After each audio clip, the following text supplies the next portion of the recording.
The first duty of government is to protect our rights. It's our job to maintain the proper role of government in what we were tasked to do. Obviously, we over budgeted last year. I hate to say that I was right, but I was right. So. And I think that that's what we need to look at more, is trying to get back to what we used to be, where our churches and our families took care of each other instead of relying on the state. And we have no way to maintain control over the spending of this program, and it will be a disaster for this state long term. But we have a whole gamut of kids whose parents would like to do something for them and they cannot. I take our constitutional rights, the constitutional rights of my constituents, very seriously.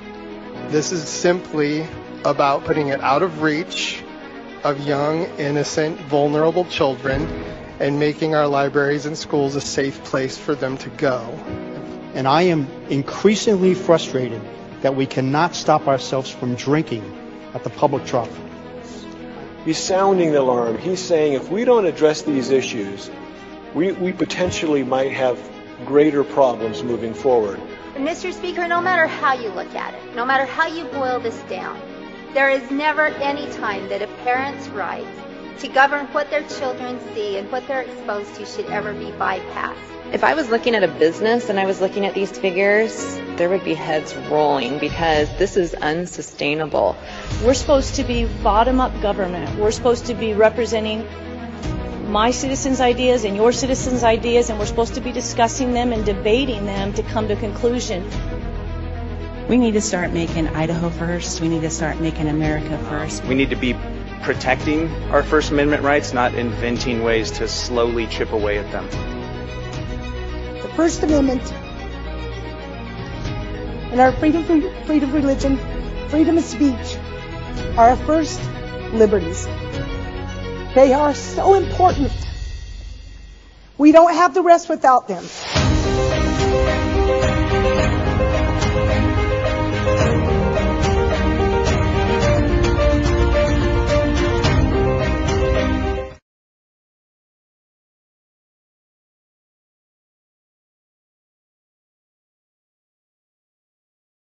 Burned, Bjerke, Blaylock, Burtonshaw, Carlson, Cook, Den Hartog, Foreman, Galloway, Grow, Guthrie, Harris, Hart, Kaiser, Cole, Lakey, Lenny, Lind, Nichols, Okonowitz, Patterson, Ricks, Ruckty, Samaroff, Shippey, Taylor, Taves, Van Orden, Wintrow, Wooler, Woodward, Cito, Seiderveld,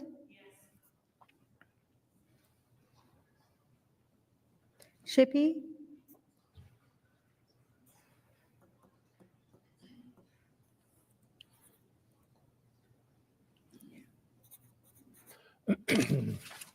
The vote count shows 28 in favor with 6 against and 1 absent. The majority having voted in the affirmative, House Bill number 270 is passed the Senate.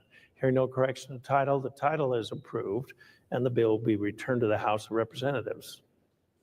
Mr. President. Senator Den Hartog. Mr. President, I ask unanimous consent that House Bill 337 hold its place on the calendar for one legislative day. Is there an objection? Hearing none, it is so ordered.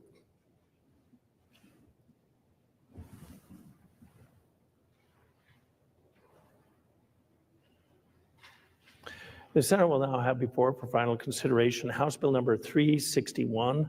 The Secretary will read the bill.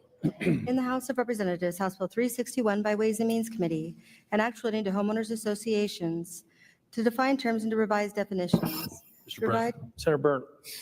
Mr. President, I ask unanimous consent that further reading of House Bill 361 be dispensed with and the journal show it's been read the third time at length, section by section, and placed before the Senate for final consideration. Hearing no objections, Senator Burns, you have the floor to open the debate. Thank you, Mr. President. Senators, this is House Bill 361, which is a homeowners association board bill. This bill reasonably addresses some concerns that were subject of discussion across the rotunda back in 2024 during the legislative session.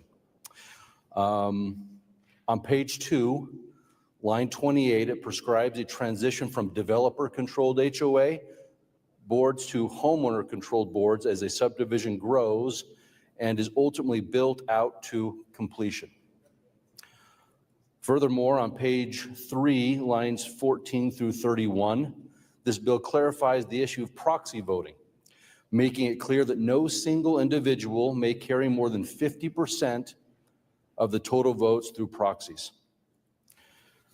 Finally, as more people move to Idaho from other locations who have more mature and robust laws governing HOAs, we hear of more instances of conflict between homeowners and HOAs. This legislation is meant to specifically address the issue of HOA board control and prescribe a transition of that control that from developer to homeowner as a subdivision gets built out to ultimate completion. A fairly simple bill, senators, but very important, especially if you are part of an HOA. I would ask your aye vote, and Mr. President, debate is open. Debate is open. Senator Shippey, you'll be recognized when you vote. Is there further debate? Hearing none, Senator Burns, you have the floor to close the debate. Thank you, Mr. President. Debate is closed. Debate is closed. The question before the Senate is, shall House Bill number 361 pass? The Secretary will call the roll. Adams, Anthen, Berndt, Bierke, Blaylock, Burtenshaw, Carlson, Cook, Den Hartog, Foreman, Galloway, Grove, Guthrie, Harris, Hart, Kaiser, Cole, Lakey, Lenny, Lent, Nichols, Okonowitz, Patterson, Ricks, Ruckte, Semmelroth, Shippey, Taylor, Taves, Van Orden, Wintrow, Wohler, Woodward, Cito, Seiderveld. The vote count shows 35 in favor with none against, a majority having voted in the affirmative. House Bill number 361 has passed. Hearing no correction of title. The title is approved. That's a mic drop, by the way. The title is approved and the bill will be returned to the House of Representatives. The Senate will now have before it for final consideration House Bill number 171 as amended. The Secretary will read the bill. In the House of Representatives, House Bill 171, as amended by Local Government Committee, an act relating to water courses and port districts, to revise provisions regarding county-based or city-based intermodal commerce authority. Mr. President. Senator Anthen. Thank you, Mr. President. I ask unanimous consent that further reading of House Bill 171 as amended be dispensed with. The journal show has been read the third time at length, section by section, and placed before the Senate for final consideration. Hearing no objections, Senator, you have the floor to open the debate. Thank you, Mr. President. This is a good bill, and it's a necessary bill. Senators, it's a good bill in particular, I think, and I can't help but focus this way sometimes, for rural communities. But I think it has application throughout the state of Idaho. One thing that happens, and I want to speak to rural communities, is that when there's a need for water and wastewater, particularly in applications for business growth or economic development, there is a real problem. And the problem is money. And so what happens is you have food processing need in my community in particular. And so a new business moves in. And what you realize very, very soon, how important that business is, particularly for our farmers, is that in order to locate that business, you may need several $1 million to put in the sewer and the water system that's necessary to keep that business moving forward. And so how do you pay for it? Well, I can guarantee you the local community does not have the money in 99.9% of the instances. And so there are very few options. Why? Because The local government can only grow their budget by 3% per year. That's the law. And in the days of inflation that we've had recently, you'll see that we're barely keeping up. So then you can turn to revenue bonds for the utility. And if you do the revenue bond for utility route, that means the little old lady down the road, the family down the road, they're going to have to share in the cost. So the $3 million, the $10 million, whatever it's going to take to locate that business is not just going to pay for it. It's those families, it's those other customers are going to have to pay the bill. And it's just not a good solution. You can turn to general obligation bond indebtedness. You go to the voters and ask them to pay for that. And that is a debt put on the property tax.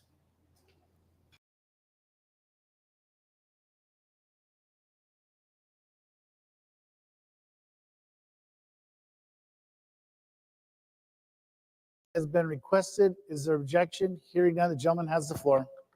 All right, thank you, Mr. Speaker. Before you guys is the enhancement budget for the Public Employee Retirement System, the PERSI. Within that, there was a $3 million, so the enhancement portion was a $3 million aspect from moving to a more secure platform that they actually use. We're currently in year 4 of 5. The entire appropriation for this is actually $12 million. We're $6 million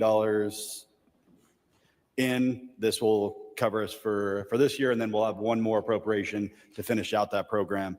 As well as there was some board travel within there. The working group actually had kind of dug into this aspect. They actually asked for $25,000 in some board travel. We did cut that back as we did see one of the travels actually a useful travel and not all of them. And then the other aspect of it was $628,500, and that was for IT hardware. We did talk within the department, get an idea of kind of the replacement. These were kind of beyond need to replace at this point in time, so we put it in there. With that, I'll stand for any questions and ask for a green light. Heard the motions, further debate on the motion. Hearing none, hearing no negative debate. Case closed. Question issue, House Bill 390, pass the House.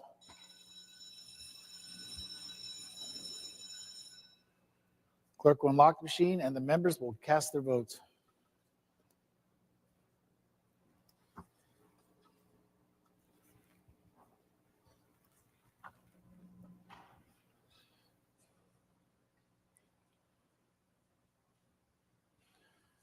Has every member voted?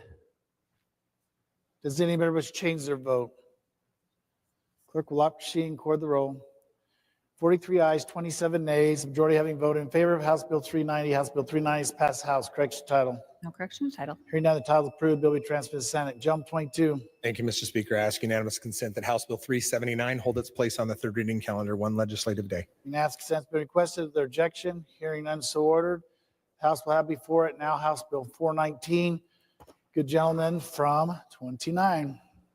Thank you, Mr. Speaker. I'd ask for unanimous consent to dispense with further reading of House Bill 419. Unanimous consent has been requested. Is there objection? Hearing none, gentleman has the floor to present the bill. Thank you, Mr. Speaker. This is the appropriation of the Department of Parks and Recreation. It provides enhancements to fiscal year 2026 to the maintenance budget.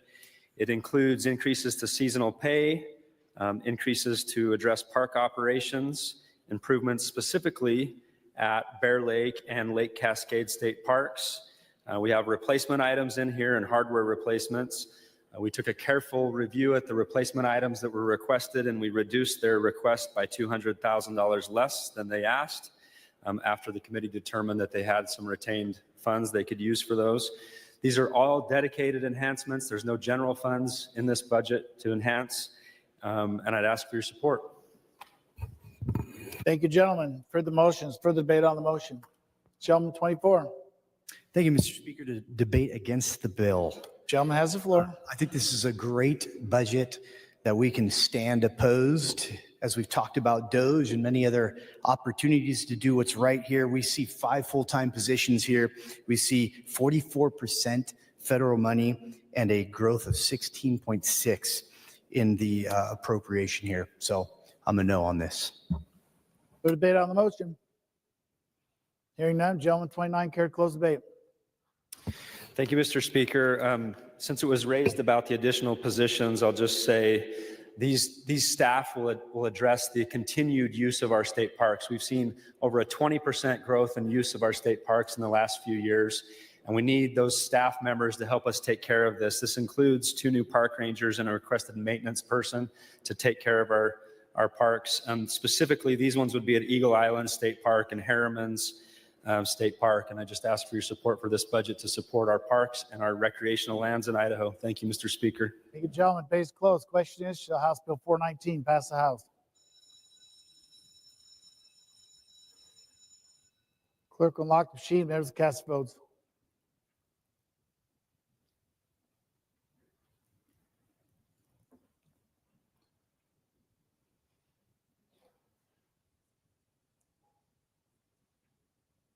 Has every member voted? Barbieri. Does any member wish to change their vote? Clerk will lock machine, record the roll. 39 ayes, 31 nays, the majority having voted in favor of House Bill 419. House Bill 419 is passed House. Correction title. No correction to title. Hearing none, the title is approved. The bill will be transmitted to the Senate. House will now have before it House Bill 420. Good lady from 4. Thank you, Mr. Speaker. I ask unanimous consent to cease further reading of House Bill 420. Unanimous consent has been requested. Is there an objection? Hearing none, the good lady has the floor. So, good gentleman from 24, I see your good budget and I raise you a great budget. House Bill 420 is for our STEM, which is science, technical, engineering, and mathematics. The only thing requested is for new computers and IT hardware, and it is a 0.02% increase. I ask for your green light.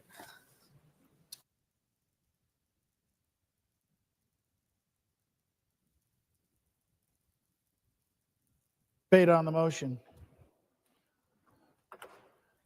Hearing none, hearing no negative debate, debate is closed. Question is House Bill 420 pass the House. Clerk will lock machine. Members will cast their votes.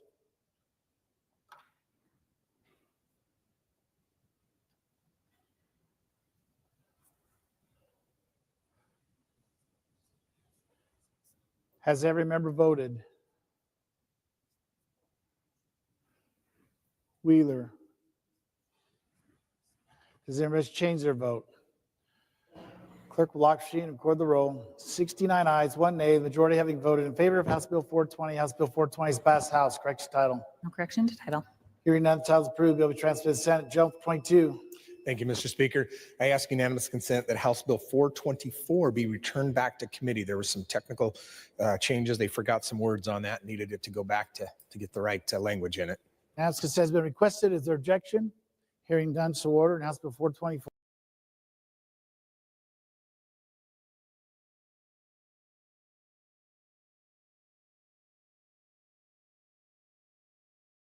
Approved. This bill was drafted by the Idaho prosecutors to address crimes against innocent children that are quite frankly too horrific to mention in debate. This bill introduces critical updates to Idaho's lewd conduct statute, aligning our laws with those of other states to ensure appropriate sentencing for the most egregious child sex offenders. Unlike most states, Idaho currently lacks mandatory minimum sentences for these horrific crimes, meaning judges have the discretion to place the worst offenders on probation. This legislation ensures that those who commit the most severe offenses against children face significant consequences, sending a clear message that Idaho will not tolerate the sexual abuse of minors, especially our children. So I'm just going to go over a few key provisions of this bill. First off, there is no change for cases without aggravating factors. So there's no change to the law and no mandatory minimums if there's no aggravating factors. This bill does create 2 new offenses. On page 1, line 27, it adds aggravated lewd conduct with a minor under 16, and this one is geared for those children that are ages 13 to 15. This applies to those offenses, that age group 13 to 15, if 2 aggravating factors are present, a 25-year mandatory minimum sentence is imposed. Next, it creates a new offense on page 2, line 36, for aggravated lewd conduct with a minor under 12. For crimes against children under 12, if 2 aggravating factors are present, the offender faces a 30-year mandatory minimum sentence. If 3 aggravating factors are present, the sentence could be life or the death penalty.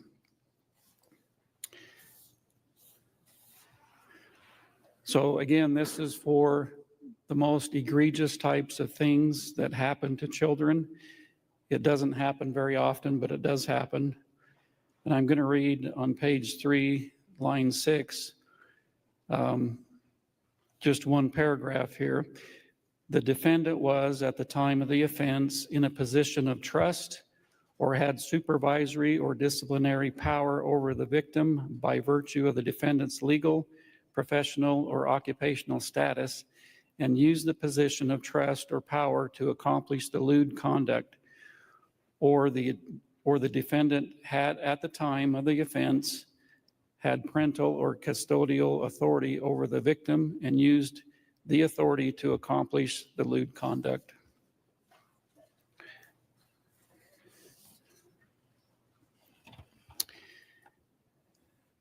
These aggravating factors, there are 17 of them, are based on statutes from Florida and Tennessee, where the death penalty for child molesters is the law.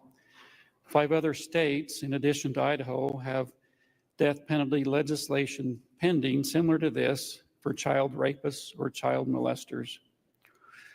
Currently, Idaho has some of the most lenient sentences in the nation for child sex abuse crimes. This legislation establishes a strong deterrent, making it clear that Idaho will not tolerate these offenses. If an offender pleads guilty, the punishment will reflect the severity of the crime, ensuring justice for the families.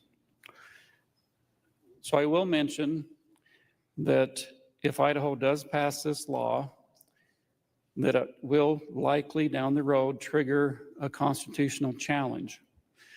So just a heads up, there was a case in 2008, Kennedy versus Louisiana, that struck down a child rapist situation in a 5-4 decision.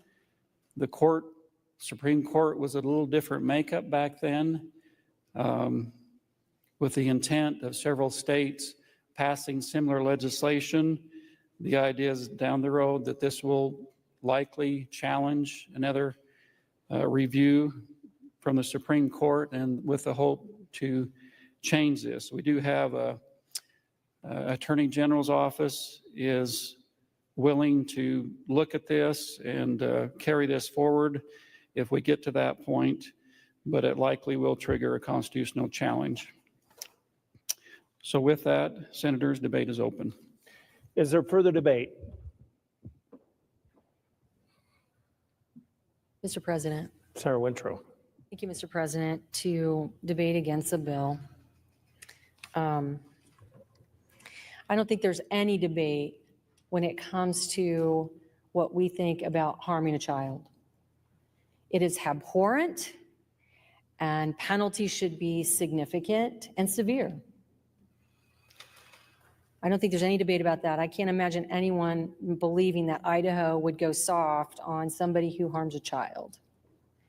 I think the reason I'm struggling with this bill is because it is a huge policy shift that we have never done. Because currently, those acts, now, you can get life in prison. So you can, if somebody does something pretty abhorrent to a child, they can be sentenced up to life in prison. So what we're doing is shifting to say now we're going to add a whole nother group of potential charges to the death penalty, which I think is a big move. And unfortunately, I only heard from 4 sources regarding this bill. And that feels very uncomfortable when I think we need a vigorous and long debate and discussion prior about what are the implications if we were to do this. And I've heard from some people that it's important for the state to exact retribution. And I think that's why I'm struggling, is while I think those acts are abhorrent, that it is, I'm questioning what is the state's role? Is it retribution or is it accountability? This is a really hard vote, but because of just the lack of thorough discussion and some of the constitutional challenges and the huge shift in policy, as well as the fact that we can already seek the death penalty, I will oppose the bill. Thank you, Mr. President. Is there further debate? Mr. President. Senator Foreman. Thank you, Mr. President, to debate against the bill. It's been mentioned that these crimes are very severe, hideous crimes, and they are. And I'm in agreement with most everything in the bill. And I agree that we need to severely punish people after they receive due process if they are convicted of these types of crimes. But my objection to the bill is in the fact that it invokes the death penalty. We have the ability to take a bad actor, again, after receiving due process, out of circulation. We can lock the bad actor up in the state penitentiary where that person can no longer harm anyone else in society. So that begs the question, why the death penalty? If society's protected, why the death penalty?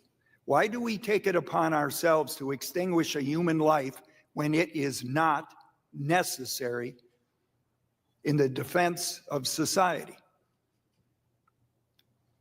When a person's incarcerated, their ability to reach out and continue their nasty deeds is basically set at 0. And I think by pushing for the death penalty in these cases, again, when it is not necessary, we have to ask ourselves the seminal question, why? Is it to seek revenge? Is it to say, there, you got the penalty that we think you deserve? Well, maybe we're justified in doing that. But the fact that we can say maybe we're not should give us a moment of pause, because you cannot recall someone from the grave, which brings up another point. We have a great criminal justice system, but at times it gets it wrong. Mr. President, sometimes we convict people with the best evidence we have at the time, but then years later, with modern technological innovations, we find out we made a mistake. How do we bring someone back from the grave? Keeping in mind we put that person there not to protect society, but because we felt that's what the person deserved. I can't speak for anyone else, and I don't question anyone's motives in making a decision on this bill, but I cannot put myself in the position to make that decision that another human being deserves to die simply because I don't like what that person did, when I have a viable alternative, to wit, locking that person up for life and thereby protecting the citizens of Idaho. So for that reason, on an otherwise good bill, I'm reluctantly going to have to be a no vote. Thank you, Mr. President. Is there further debate? Senator Keiser. President, debate the bill. You have the floor. Thank you, Mr. President. This piece of legislation is reserved for the worst of the worst in our communities. And I believe it sends a clear message that if you intend or will and are convicted of sexually torturing a small child, that the state may reserve the right not to provide housing and 3 squares a day, but reserve the right to kill you. So with that, I urge all of you to vote yes on this bill. Is there further debate? Mr. President, Senator Adams, to briefly debate in favor of the bill. you have the floor. Thank you, Mr. President. It is true that when we talk about the death penalty specifically, it is weighty. And we've talked about it several times in my brief time in this chamber. But in this instance, we are talking about children. We're talking about a hyper-vulnerable population. You're supposed to be able to trust people. There are several things that you can be put to death for in this country. Murder is one of them. Treason is one of them, which is a form of a violation of trust. Terrorism. I would argue that abusing a child is a form of terrorism on a child. Maybe not legally, definitionally, but practically, how can it be any different? In terms of retribution and accountability and the discussion on which this is, when talking about this demographic, I think it might be both, and I think they might both warrant the death penalty. So, Mr. President, I will be supporting this bill, and I thank the sponsor for bringing it forward, and I look forward to our courts upholding a righteous law. Thank you. Is there further debate? Mr. President, to debate the bill. You have the floor, Senator Tapes. Thank you, Mr. President. Fellow senators, if Idaho can send the message loud and clear that there will be the most severe punishment for this type of crime, I think it's something that we should certainly do. And I would say this, I would say if one child is protected because the message has been received on the other end, if one child is protected, it would make this bill worthwhile. Thank you. Is there further debate? Mr. President, Senator Lenny, to debate the bill. you have the floor, Senator. I think it's worth noting that if you, I should say, if we lock up somebody who's convicted against these crimes against children, maybe they get 25 years, maybe they get 30, maybe they get 2 counts of something and get 2 15-year sentences. But if someone gets 30 years in prison or whatever the sentence is, we all know with good behavior, they can be out later. So this, and while they're in prison, they can actually harm people in prison as well. We know that happens. So the only way to ensure that they never, ever harm a child again is death by firing squad, which, as we all know, is recently became law in Idaho. I think, as I've stated previously, the death penalty, especially death by firing squad for someone who does this to a child, is an act of mercy, but it is efficient, and that will ensure that they never harm a child ever again, especially if they get let out of prison early. So I urge your I vote on this. It's something Idaho needs, and it's a great bill. Thanks. Is there further debate? Mr. President. Senator Hartog. Mr. President. Senators, I don't think this is about retribution. I think this is about how we order a civil society, who we value and who we protect. When I look at the types of circumstances that would lead to these charges, and I think about the irreparable and irreversible damage done to a child who then has to live with the consequences of these actions upon them for the rest of their lives. I think this is about accountability. and about how we value life. This is a weighty topic. This is a difficult decision. And I appreciate the conversation that we've had on the floor today about this. But I think we have an obligation and a responsibility to protect these children to the best of our abilities. And I think the message, the policy statement from the state of Idaho is powerful. I encourage your aye vote. Is there further debate? Mr. President. Senator Nichols. Thank you, Mr. President. Debate the bill. I think this is a message that we need to be sending. And I think we have some issues in our state where crimes that are so horrible, so horrific, so evil against our most vulnerable are not being facilitated correctly in some regards. So just like we've been sending the message recently in regards to drugs, why would we not want to protect our children in this manner from some horrific things that does not ever leave them, that mentally scars them for the rest of their lives? And it's unfortunate that some people just cannot be rehabilitated and that they continue to take advantage of situations with children. And so there are instances that do come into play where we do have to take the most extreme measures to be able to protect our vulnerable children that we have in our population.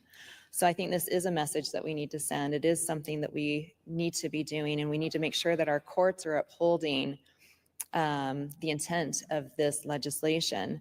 And so I believe that this is the message that we need to send loud and clear. And I hope other states take a look at this and try to facilitate that within their states as well. So I'll be supporting this bill. Thank you. Is there further debate? Hearing none. Senator Rick, you're recognized to close the debate. Thank you, Mr. President. Senators, I appreciate the debate today. Several of you made good points. Just want to reiterate that a jury or a judge will decide. This will not be something that's done lightly. Prosecutor who prosecutes this will look at the facts, weigh the evidence, and determine whether they want to go for the more severe penalty. You know, Idaho, we've only got, I believe it's 9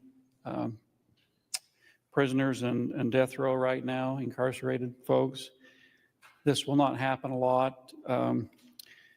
Florida, since 2023, a couple of years, they're a much larger populous state than we are. They only have 1 pending case since that time. This is not something that'll come up a lot, thank goodness.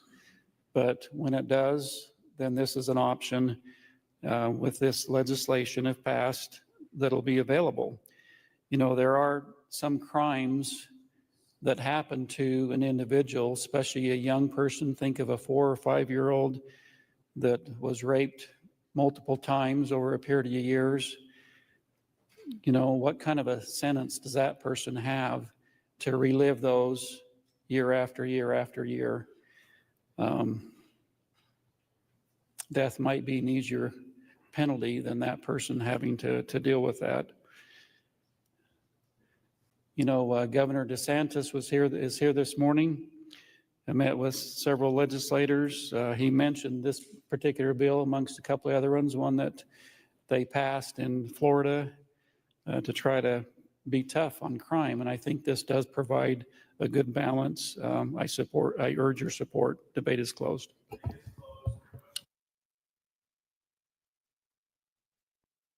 The question before the Senate is, shall House Bill number 380 pass the Senate? The Secretary will call the roll. Adams, Anthem, Berndt, Purkey, Blaylock, Burtonshaw, Carlson, Cook, Den Hartog, Foreman, Galloway, Grow, Guthrie, Harris, Hart. 60 seconds. You have 60 seconds, Senator Hart. Thank you, Mr. President. I'm going to take Ron Paul's position on this, who enthusiastically supported the death penalty early in his career, but then didn't because of the anomalies and the distrust he had in the prosecution process. So I'm going to be a no vote on this, particularly because there is a mandatory minimum aspect, And I'm not against the death penalty for these types of crimes, but I am when there's a mandatory minimum. So the senator votes no. Senator Hart votes no. Kaiser, Cole, Lakey, Lenny, Lind, Nichols, Okonowitz, Patterson, Ricks, Ruckty, Simoroff, Shippey, Taylor, Taves, Van Orden, Wintrow, Wooler, Woodward, Zito, Seiderveld,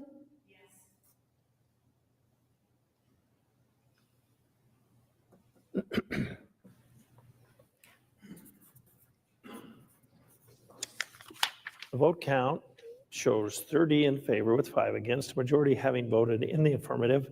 House Bill number 380 is passed the Senate. Hearing no correction to the title is approved and the bill will be returned to the House. Senator Den Hartog. Mr. President, I ask unanimous consent that the Senate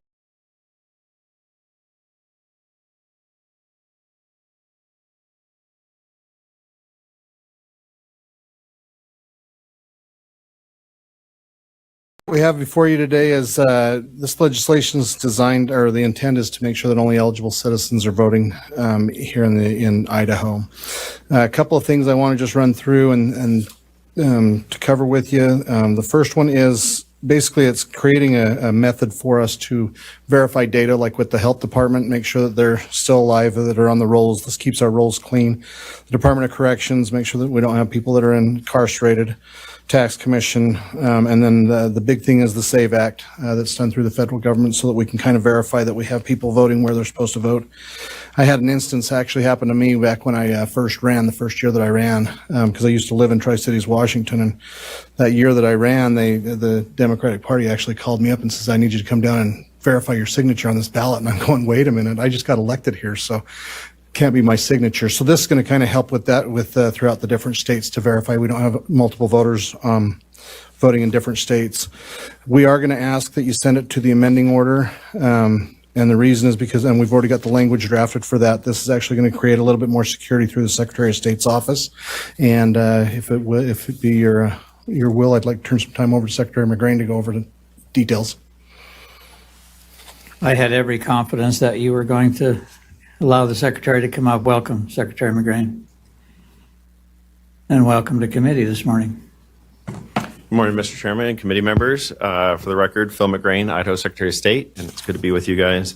Just to piggyback on what Representative Mitchell mentioned, and I just want to express my appreciation for him as well as Representative Crane working with us on this legislation. So as you recall from a week ago when I presented regarding our voter roll maintenance efforts, a lot of what's in this bill, and I think it's important to highlight based on some of the feedback that we've received since introducing this, is what we already do, right? So the first few sections, we already compare with Department of Motor Vehicles, or driver's license.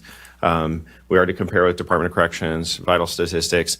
One of the things that this legislation does is it brings all of that from varying statutes into one place. So it's clear that we have that authority and expressly puts that in, especially because we're looking for example, from ITD, it's important to them that it's explicit what authority we have to compare data with the resources that they have. Beyond that, though, and I think this is important, is what Representative Mitchell was touching on, is this last summer, we had the executive order from Governor Little trying to ensure that only citizens voted in our election. This codifies what the executive order was trying to achieve to make sure that we are doing our comparisons with Department of Homeland Security and other databases, as well as he mentioned, comparing between the states. So just trying to make it more comprehensive in terms of what our efforts are, but including what we already have. So one of the things I'll note that's in there that you'll see is Social Security Administration and the Help America Vote Act, vote database. Those, we've been doing that for 20 years. That's a practice that we already have. This just puts it into code. So I just want to reiterate for anybody who's engaged in this and listening is that we already are doing these activities and we are trying to maintain that information. The amendment is specific to address some of the concerns we spent last week based on some of the feedback and questions from some of you, adding in a component to say, yes, we will take these security measures. I will emphasize the security measures that are identified in the amendment are already our current practices. You guys can appreciate cybersecurity is extremely important in the election space.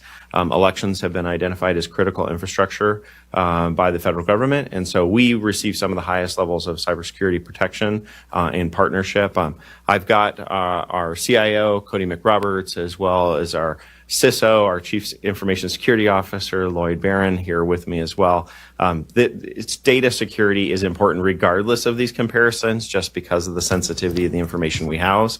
But obviously, we need to make sure that when we are sharing so much information, that we are ensuring that it's being both transmitted securely, but also stored securely, and that we don't hold it any longer than we have to, because really the purposes are just to compare our data to other data sources.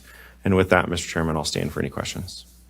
Thank you, Secretary, and I'm glad that you've let Mr. LaHosa sit on the front row today, so appreciate that. Senator Burnt. Thank you, Mr. Chairman. I just have just one or two questions for the good secretary.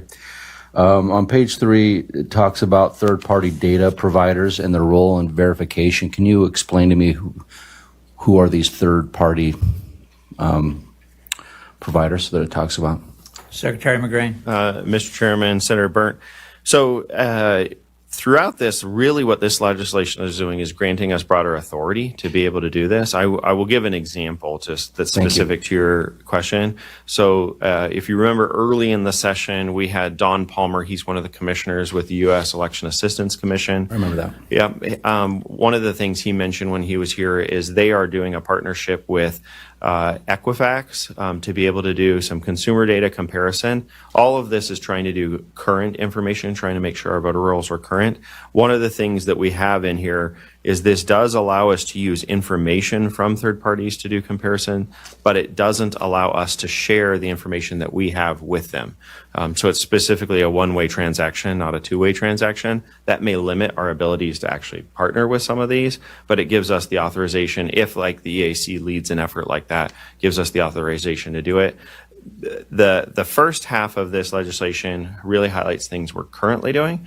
The second half of the legislation really talks about the potential just to add accuracy. I mentioned last week, I'll give you an example of, we did a comparison with the National Change of Address Database, the NCOA. We didn't actually remove anybody based on that, but what we did is use that information to mail postcards to people to encourage them to update their registrations.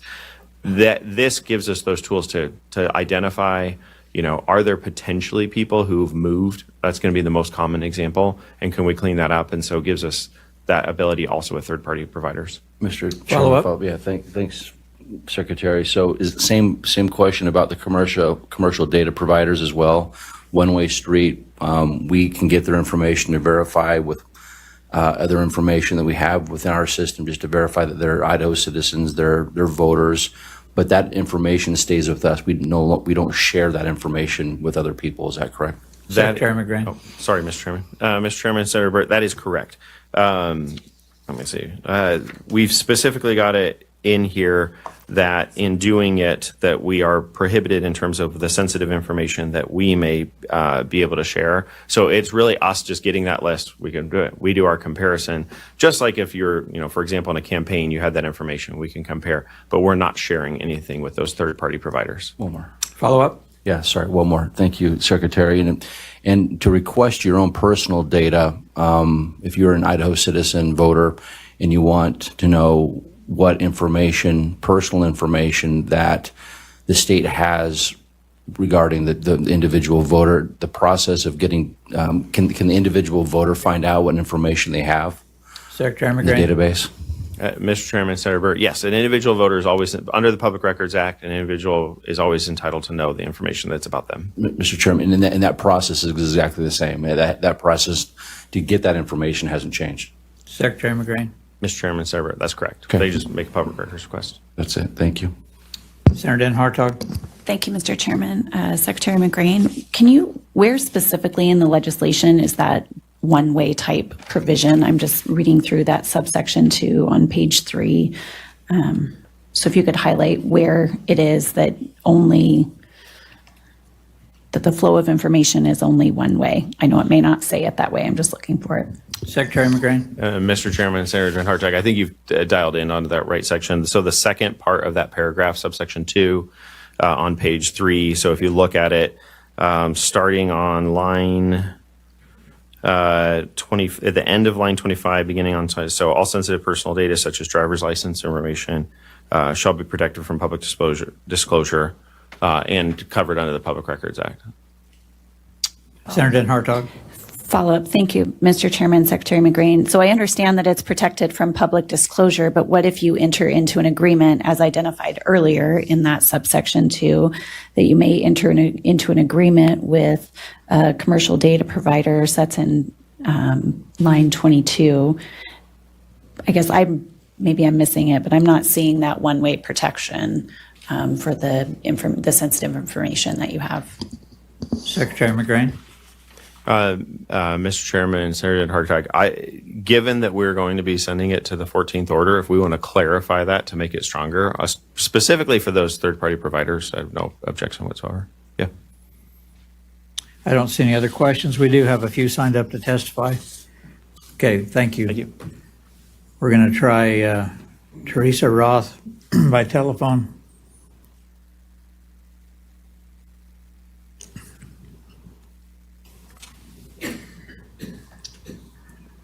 Hello, this is Teresa Good morning. Roth. Can you hear us? Yes, I can hear you now. There's a bit of a delay. Yeah, just introduce yourself. I'm very concerned. Who you I'm represent. Teresa Roth. I'm a resident of Kootenai County, and I've done a lot of research into voter rolls. I am very concerned about the data collection, but I've written about that. What I want to talk about now, because of limited time, is that I'm concerned that these measures won't even actually make the voter rolls secure. There's two problems I'll talk about. One is this saves up the data and then re-verifies all the registrations 90 days before elections. But almost all, in Kootenai County, 70% of all registrations are done before in that exact window where there's been no verification done. I think verification, if it's done at all, needs to be done before the registration is authorized. But there's an even bigger problem, and that is that 399 does not address the problem of electronic data registration. All these problems started really building up in our system in 2016. That is when Idaho authorized electronic voter registration almost immediately, as has been proven by Dr. Frank, and also by myself, because I've looked at these rolls myself. A lot of the fraudulent data getting into our rolls is not being done by individuals with erroneous information. It's being done by computers very systematically across the nation, and these computer systems appear to have access to Social Security data and driver's license. So they seem to have illicit access to actual data. So if the Secretary of State is then verifying these, what are really phantom voters, against all this data, it's going to come up correct, because whoever is dumping these fraudulent data in these fraudulent registrations evidently has access to illicit voter data, and they might not even be doing it. In fact, it's probably not even being done from within the state. So this type of automated voter registration is impossible to detect from real registrations, but it could be prevented by not allowing electronic registration, and that would be a much easier and more effective way to clean up our voter rolls. And I've checked in Kootenai County, there's over 7,000 voters who have registered just in the last year who have only ever voted absentee. So that is the first place I would look for fraudulent voters, are people who are abusing our electronic registration system and potentially creating fraudulent registrations and then absentee voting. I think unless that's being looked at, we're not going to be cleaning up our voter rolls. Thank you very much for letting me text you by. Thank you. Thank you for your testimony. I don't see any questions. Thank you for joining us. We'll try Daniel Schoenberg virtually.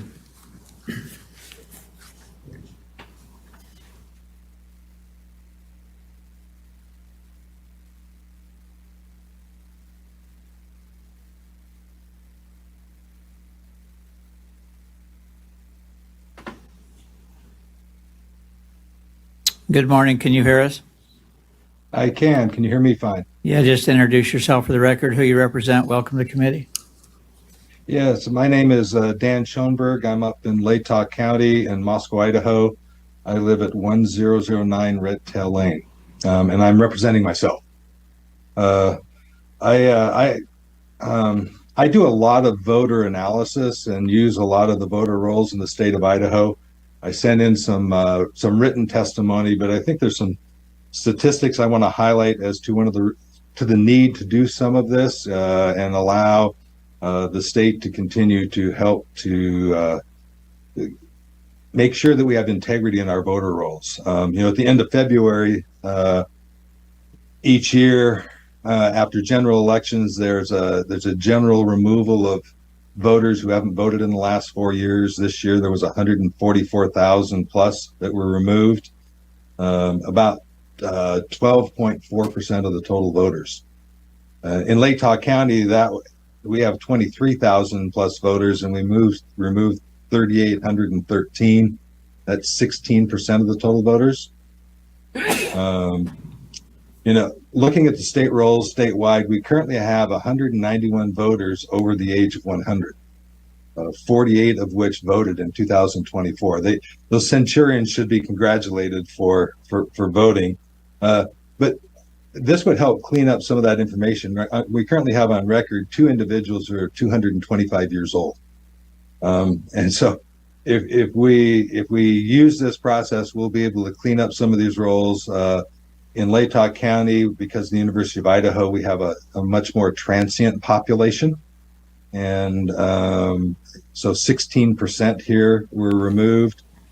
In doing this, we might be able to, when someone moves to another state, gets another driver's license, they can be removed from the rolls much earlier, and we'll have a more consistent number of individuals on our rolls here in Latah County. So thank you. Thank you. I don't see any questions. Appreciate you joining us this morning. Thank you. We'll try Daniel Owsley on the telephone.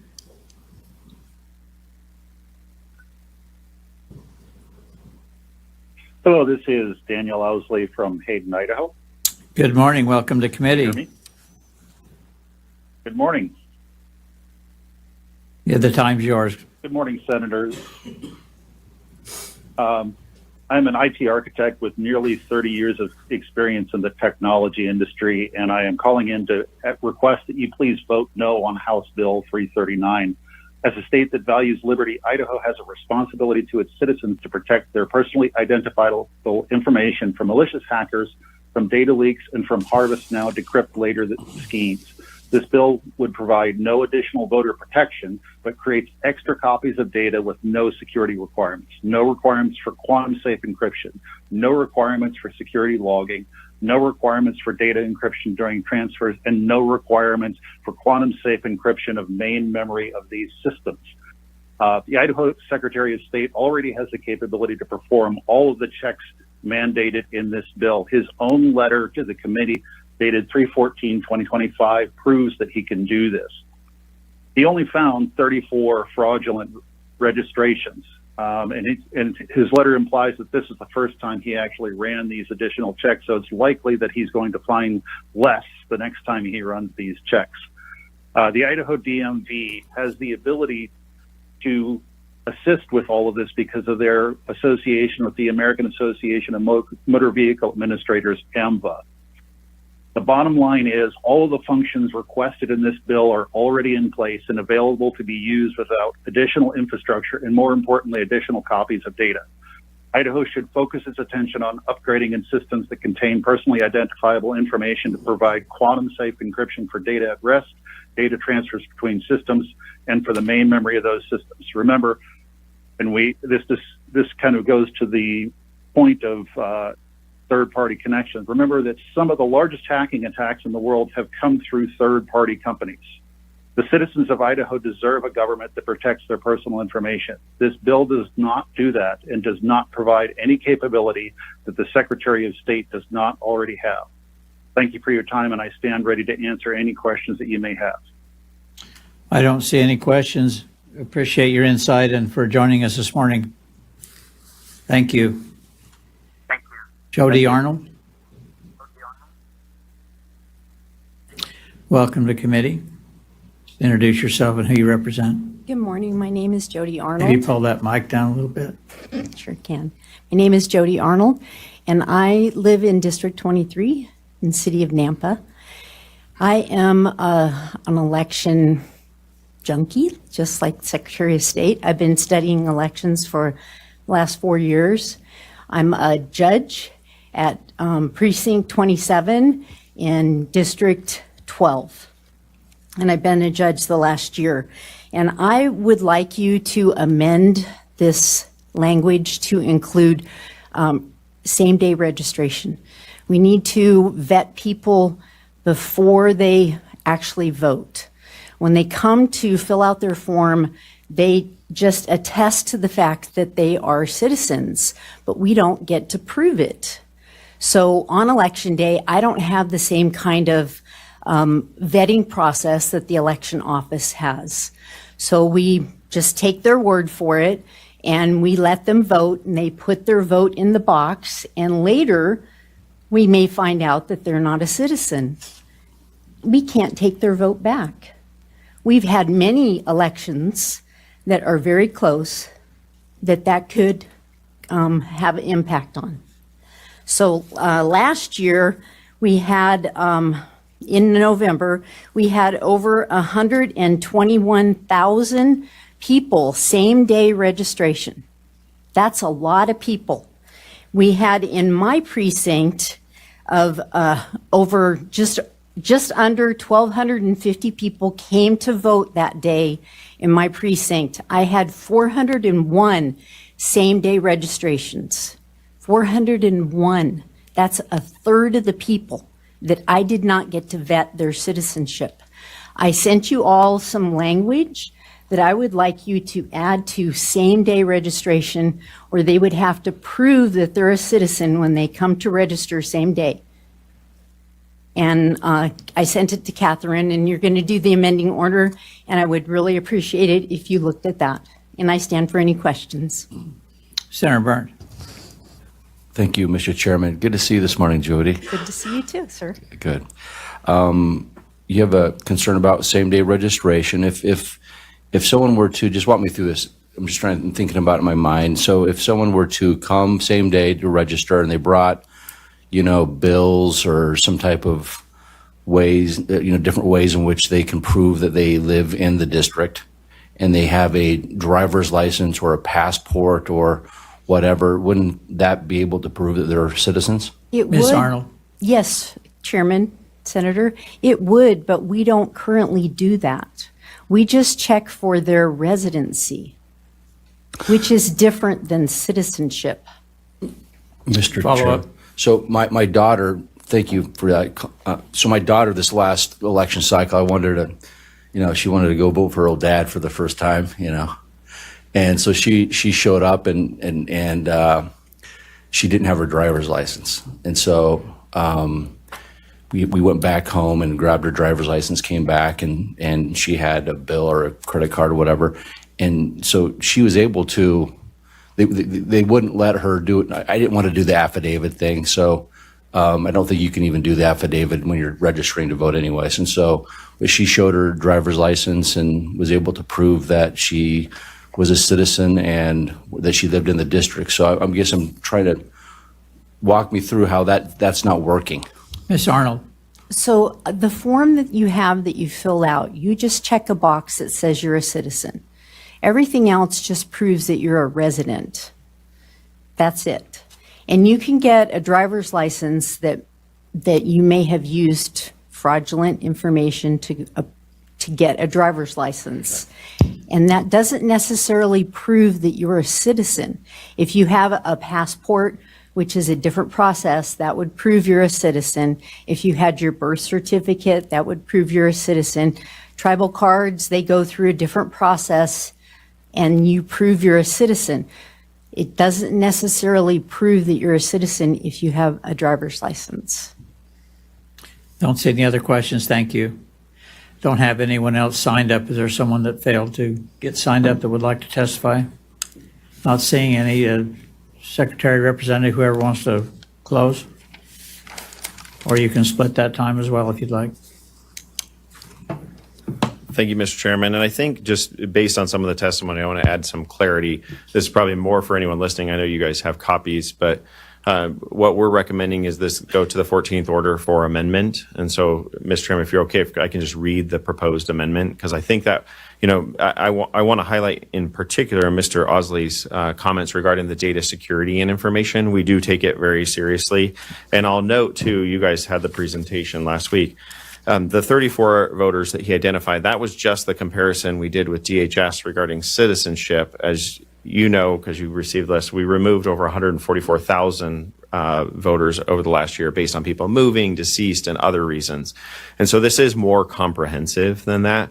But given, the information we're seeking from this legislation is just to be able to compare to make sure that the person that we're identifying is the same person. Right. So if it's a Phil McGrain, or better yet, a Brian Smith, for example, a common name, we need those personal identifiers to make sure the Brian Smith in a different state is the same one that we're referring to here and doing those. So we're just trying to compare data, not gather additional data that we would store or hold on to. So the proposed amendment addresses those security tries to address those security concerns. It says the Secretary of State shall process voter registration data in a secured cloud system using cryptography standards consistent with federal regulations. The voter registration verification request pursuant to this section approved by the Secretary of State shall be processed on a dedicated secure system where all access and activity are logged. Data received and processed by the Secretary of State and used for the verification purposes pursuant to this section shall be retained for 30 days or until properly processed pursuant to the provisions of this section. We really are looking for temporary having that data, do the comparisons. If we need to remove them, start the process, and then not have access. So we're not trying to build any sort of larger database. We already house lots of PII between dates of birth, driver's license information, Social Security. So I just want to add that that's our recommendation so that it is codified that we must meet these standards to be pursuing these practices. And then just, Mr. Chairman, the last thing I'll note is there is a distinction between this is just routine maintenance that we're doing year-round, around the clock, versus when someone actively registers to vote. There's a different process and different statutes that regulate that. But we do verify in real time, like through Vote Idaho, we're verifying against the Department of, against driver's license data and Social Security Administration as we're processing those registrations. So it's not that they're left unchecked. Senator Dan Hartog. Thank you, Mr. Chairman, Secretary McGrain. Thank you for that clarification about the difference between the registration and what this is doing. Going back to that subsection 2 about potentially contracting with commercial data providers, what is the additional benefit or beyond? I understand working with other state or federal agencies and certainly comparing voter lists to other states, seeing if folks have moved. I'm a little uncomfortable with the sharing of information, even if it is only one way with commercial data providers. But can you talk to how much added benefit you see potentially from getting that kind of data to compare for the voter rolls? Secretary McGrain. Mr. Chairman, Senator Dan Hartog, I think it's a very appropriate question. And I will say you can see through this legislation, there's multiple stakeholders involved coming to the table here. Really, the biggest challenge, and this is true for all government databases, and really any, is just currency. How current is the information? The most common thing we're going to find, and I think this goes to some of the testimony, isn't citizenship or other. It's just people moving. Moving and deceased are going to be the two most common instances that we're going to see because we know that a certain portion of the population moves as transient, right? Whether that's between apartments, between states. We're one of the fastest growing states. And so a perfect example is comparing the data. We all know that there's a lot of people moving here from California. So how do we ensure that someone is only voting in one of the two states, for example? So each of the sets of data is trying to use as much current information as we can from various sources. The commercial data providers, as you can appreciate, they have an interest in currency of data too, right? They have a capitalism works, I guess, in a sense. And so that often they're going to be some of the most current data. And we experience the feedback related to this because what we see is campaigns and candidates are using third-party data sources, and they will come to us and they'll be frustrated. They'll say, I found so many, I mean, you kind of heard it in some of the testimony. I did comparisons and I found that your data is not current. And it's because they're using third-party resources where we're just using the information that we have. And so that's part of it. I do think, you know, in the layers of this, as I mentioned at the beginning, there are certain practices that we're already doing and we're just putting those in the same section. There's other parts that are trying to say, all right, how can we be forward looking in terms of making sure we're as accurate as possible with our voter information? That's where I mentioned Commissioner Palmer's testimony with what they're trying to look at. I would say with all of it, there, in addition to the security concerns, there is also real hesitation to make sure that we're talking about a constitutional right to vote. And so there's a lot of caution that goes in before we ever remove someone from the rolls to make sure we're not disenfranchising anybody in this process. So that also goes to the comparison with these data sources. Senator Byrne. Thank you, Mr. Chairman. Secretary McGrain, you spoke about it a little bit this morning regarding same-day voting. Can you provide some clarity regarding the extent that your office goes to and maybe the counties go to make sure that same-day registrants are actual citizens? Secretary McGrain. Mr. Chairman, Senator Burnt, so there's two parts of the process. There's the process when registering, and then there's the maintenance process. As you already referenced from your personal story and experience, in order to be able to register to vote in any format, you must show photo identification, proof ID, and then proof of residence. We currently do not require proof of citizenship as part of that. So I think going to Ms. Arnold's questions, what we do is the same comparison. So specifically, based on what we did this last summer under the executive order, this would codify that we would immediately after the election do a comparison against DHS information to make sure there were no non-citizens participating. I don't see any other questions. Senator Taves. Thank you, Mr. Chairman, Secretary McGrain. One of the people who testified mentioned a concern with electronic registrations and somehow maybe those being done by computerized. Can you talk about the safeguards that you have in place to prevent that type of issue? Secretary McGrain. Mr. Chairman, Senator Taves, honestly, from my perspective, online voter registration has been one of our biggest successes in the election because it actually makes it more current, the information. We do have, and it was in statute from the very get-go. This wasn't something on the original format. You must have an Idaho driver's license to take advantage of any of the online tools that we have through Vote Idaho. That's so that when someone goes on, whether it's registering, getting an absentee ballot, we are doing a comparison against ITD at that time in the transaction to ensure the currency and accuracy of that information. And it's been widely accepted as the easiest use. As I mentioned, doing the voters who'd moved, we all can relate. Like, it's a lot easier to get on your phone and update your information and keep it current than have to go down to the Kootenai County Elections Office, for example, and update your information. And so we also, this part of it in here, it talks about so it's on page 3 towards the bottom on line 43 is us just doing routine checks, us and the county clerks, to make sure that there isn't anything that looks like phantom voters or too many people registered at the same address, or there's other anomalies that we have that we can systematically look for to say, all right, it doesn't mean something's happening, but we should probably look at these just to make sure that, yes, this is an apartment complex. That's why there's so many people registered at that address. I don't see any other questions. Representative, are you good? You got anything to close with? Thank you. Representative Brennan Mitchell again from District 6. I just want to close with, because we've talked a lot about the citizenship, and just the last couple of years we've actually put on your driver's license. So when you renew your driver's license, it's actually going to say USA if you're a U.S. citizen. So that's all kind of been protected already on that aspect. We may not have it in law right now, but that's starting to, that portion of it is. So we'll start seeing that come through as well. So I appreciate your time, and I hope you can send us the 14th order and get the amendments put in that we're asking for. Appreciate it. Thank you. Committee, House Bill 339 is before us. Senator Harris. Mr. Chairman, I would move to send House Bill 339 to the 14th order for possible amendment. Second. Motion by Senator Harris, second by Senator Den Hartog, that House Bill 339 be sent to 14th order for possible amendments. Discussion on that motion? Not seeing any. Those in favor indicate by saying aye. Aye. Any opposed? That motion carries. Thank you, Secretary. Representative, thank you. Next.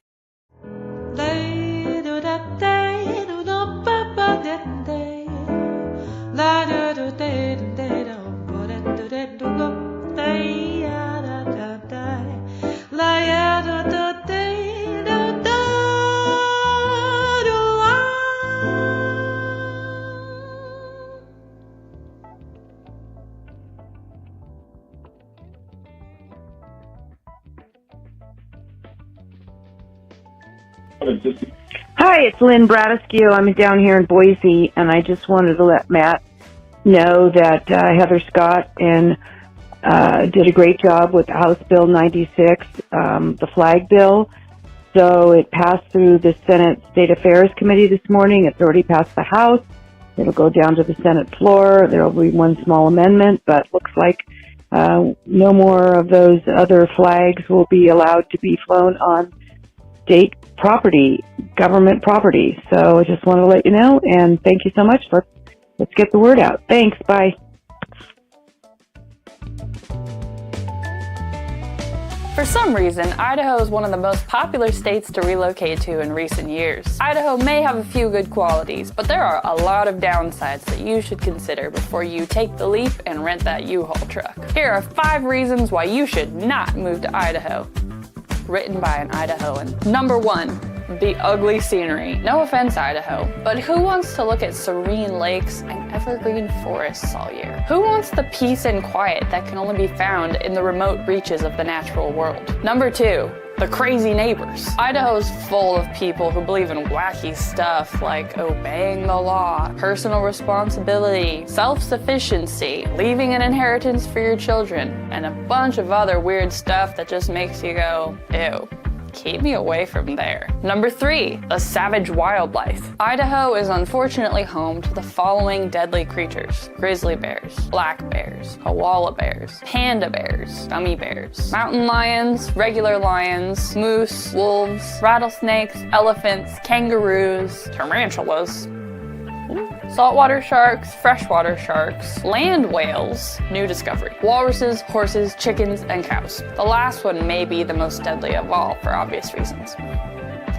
Greenhouse gas emissions. Number 4, the utter lack of common sense gun laws. How am I supposed to feel safe going anywhere if I'm not disarmed? When you walk down the streets of Idaho, you'll probably see ordinary people carrying scary guns, which they say deters the real criminals. Well, I'm from a city where we have a lot of crime, so we made guns illegal. Did it work? Not really. We're just gonna make guns even more illegal because we're super smart and we know how things work. Number 5, the mandatory Idaho diet. We eat an exclusively potato-based diet. This is not a myth. Our bread is made of potatoes. Our meat is made of potatoes. Our French fries are made of, you guessed it, potatoes. Doctors are baffled at our seemingly excellent health on such an exclusive, limited diet. But here in Idaho, we have a saying: a potato a day keeps the Californians away. So if you were thinking of moving to Idaho, sorry, but it looks like Idaho is just terrible and that there's nothing here for you except potatoes. Looks like you're just gonna have to find somewhere else to live. Unless you want to vote conservative, in which case, we'll make room.